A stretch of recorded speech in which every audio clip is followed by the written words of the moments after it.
That time I now joined Zenith Bank in 1992. Now listen, at that time, Tinubu was the chief accountant of Mobile. Emefiele was his account officer. I was working under Emefiele. So I knew Tinubu one-to-one. So what I'm going to tell you guys, gentlemen, is this one. I not only knew Tinubu very well, I also know P2B very well. So listen to me very well. This is what I'm telling Nigerians. I hope people can understand this thing. I was just speaking to my kids, and I tell them that the reason I'm ashamed of my generation is that my generation enjoyed Nigeria so well, and instead of living Nigeria better, we are living Nigeria worse than we met it. These days, who is that person in Nigeria now that will leave secondary school, pass JAM, and do well in the university and get the Commonwealth scholarship? Nobody again. That program is dead. That program is dead. Who is that person that will go to, who has nobody and will be able to enter by merit, right? Go to the university and lecture and enter the bank by merit. Those programs are dead. Who is that person that when you know you have nobody to sponsor you, right in the university, the 50 kobo per meal, government will give you plus state bursary, and you can survive without parental support in the university. These are the things we inherited, and my generation failed to hand it over to our kids. That's why I said I will not forgive them. This my generation, because if you do not know what we went through, you will not understand how bastardized the economy is today. Now, why I've seen both of them clearly and closely. And that's the reason why I'm telling Nigerians, if only you can give P2B a chance. After 4 years, I swear, if he leaves, you are going to call him back. God bless you, sir. I swear, I'm not betting my life. If he leaves, you are going to call him back. So, okay, you can't go.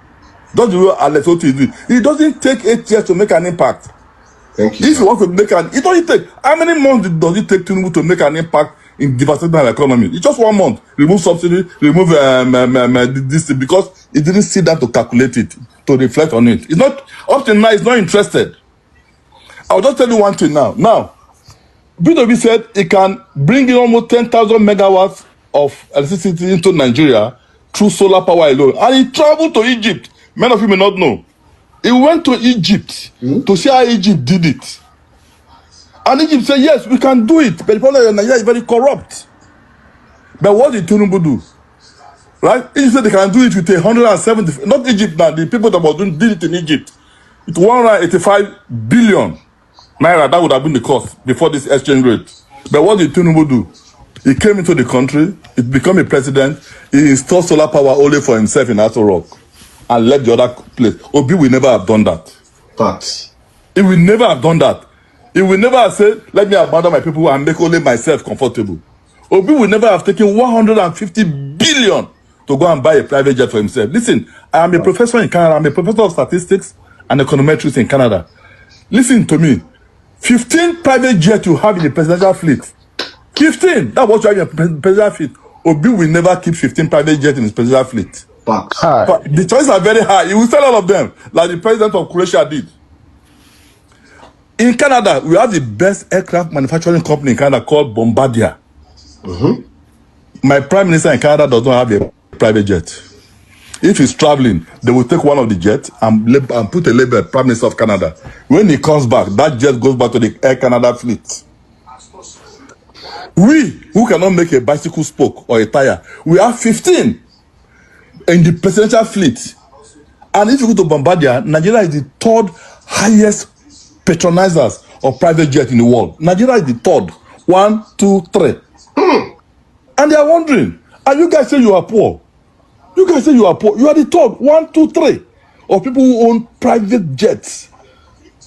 That is the problem we have. So we need somebody who will come in and tidy up the economy well and redirect our perception of life and make things easy. Gentlemen, it is possible. A man who is prudent, a man who loves the country and not after his own personal wealth at all costs, can turn this country around. You don't have to be a mathematician or a genius. But just be honest and sincere, because that is the problem our Nigerian leaders are having today. After my generation enjoyed these good things, you know what they did? When they came to power, they destroyed the educational system, they established their own. OBG established a university of his own, Bell University. Atiku went, established his own in Adamawa State. And that is not what leadership is all about. There's no way we would have. Look at the teaching hospital I did. I have a friend there who is in Oka teaching hospital. How he built it from scratch to the end. See what he did in the school of nursing. Not only in Anambra, up to today, he's still funding school of nursing all over the country. If you've noticed it, he's still funding school of nursing from his private purse all over the country. We are saying that we are going to a level where we should tell ourselves the truth. I keep saying, if today Tinubu see me, let me tell you, all of you who are Tinubu supporters, if Tinubu sees me today, he will choose me before you, any of you. What? Because of our relationship in those days, 93 to 97. Before we lost contact. And 2001, I flew down to Nigeria. I flew down to Canada. I didn't come down because of bad economy. I came to give my children a second opportunity. But I didn't know Nigeria economy would become as bad as this. So I thank God I brought them there. By now, ladies and gentlemen, look at me with my gray hair. I should be in Nigeria now. This is I'm teaching now at the University of Toronto. And Toronto State University, when I'm teaching them advanced statistics, I would have been happy to be teaching it in Unilag or even in Yabatech. Rather than teaching it here. It's so painful. And we see people keep supporting this man. This man is not ready to help you turn this country around. Today, Canada is saying that we are willing to come and help Nigeria fix the electricity. Manitoba province came to Canada, came here to come and help came to Nigeria to come and fix Nigeria electricity. And bribery was all what they were asking for. They said, no, what is bribery? We said we want to come and help you. You have only 4,000 megawatts, which is not enough of what McMaster University use every year. We want to come and help you fix this because you have every natural resources here. Your water system is pure and clean. Your solar system is wonderful. You have the rainforest. You have the Sahara system. You have the Sahara. Let's help you fix this thing. And you have the market, 250 million people. Honestly. Yes, we didn't want to do it. US is willing to do that. Germany is willing to do that. If only we can get somebody who is honest at the top there. Say, gentlemen, okay, I'm tired. I want to do it. Look at what happened the last time. You know, when he borrow money, Nigerians in US and Canada walked to the IMF office in US and said, look, stop borrowing this man money. Stop loading this man money. Stop loading this man money. IMF was so ashamed. Say, look, this guy is not using this money to develop the contract he told you. Look at this. He's loading his friends. Shaguri, for instance, he took 8 of his top projects. It's in the hand of one man, Shaguri, who is not a Nigerian. 8 of your major projects. He had borrowed 48 billion so far. 8 of the major projects, which is 41 billion, it's in the hand of one man, Shaguri. My God. If that man want to finish Nigeria today, it's very easy for him. But why did he do it so? He had his reasons. He's not a fool. Don't ever make that mistake. Tinubu is a very intelligent man. Don't make that, even if he say blah blue alayo now he is a very intelligent. You know exactly what he's doing. So what I'm only begging now, especially when I say this young Nigerians, you don't know what you missed when Nigeria was good. You don't know, especially if you are below 40, 45.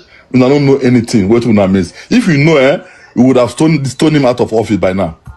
If you know how beautiful this country was, in UCH Ibadan there, Saudi Arabia, their king was coming for treatment in UCH Ibadan. Saudi Arabia king was coming to UCH for treatment. I was in my final year, 1985, 1984-85, in my final year, BS statistics. I have not finished my final exam, when 3 of us apply, we are making about first class, apply for a PhD in Cambridge. We are given admission. Go and do it now. Nobody will give you admission.